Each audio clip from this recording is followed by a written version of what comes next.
এই জিনিসগুলো পাওয়াতে আপনার কি ভালো লাগতেছে? ভালো, খুশি হয়েছি। খুশি হয়েছেন না? আমরা খুশি হয়েছি, আল্লাহ কাছে। মানুষ মানুষের জন্য আমাদের আশপাশে এমন ধরনের মানুষ আছে যারা 3 বেলা 3 মুঠো ভাত মুখে দিতে পারে না। তো বেশ কিছুদিন আগে আমাদের শ্রীপুরীর একটা পত্রিকায় প্রকাশিত হয় যে একজন মহিলা সে শেষ বয়সে ভিক্ষার থালা তার হাতে। আসলে এমন একটা সময়ে সে শেষ বয়সে মানুষের বাড়ি বাড়ি ভিক্ষা করতেন। তো এই বিষয়টা আমাদের জনাব মোহাম্মদ মাহমুদুল হক পূর্বের সাবেক এমপি 3 আসনে তার নজর আসে। তিনি আমাদের শ্রীপুর উপজেলার বেশ কয়েকজন লোককে তার বাড়িতে পাঠান কিছু খাদ্য সামগ্রী নিয়ে। এর সাথে তিনি একজন মানবতার ফেরিওয়ালা, কারণ তার মতো মহৎ মানুষ আমাদের শেরপুর জেলা খুবই কম আছে। এই ধরনের মানবিক কাজগুলো করার জন্য তাকে অসংখ্য অসংখ্য ধন্যবাদ। আমাদের শ্রীপুর উপজেলা থেকে অসংখ্য অসংখ্য ধন্যবাদ।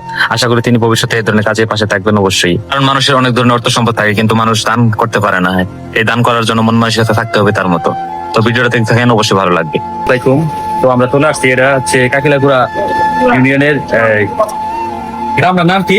কুশিরান, কি গ্রাম? কুশিরান, কুটল গিরা। পুরল গ্রাম। হ্যাঁ। আপনার নামটা কি?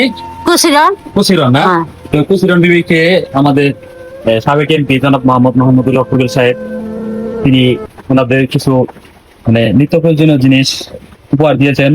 তো এই জিনিসগুলো পাওয়াতে আপনার কি ভালো লাগতেছে? ভালো, খুশি হয়েছি। খুশি হয়েছেন না? আমরা খুশি হয়েছি, আল্লাহ কাছে কই আল্লাহ তাক ভালো করুক। আমরা সুখে থাকুন, তাই ভালো হলে দোয়া করি, আল্লাহ হাত দিক বেশি চাই।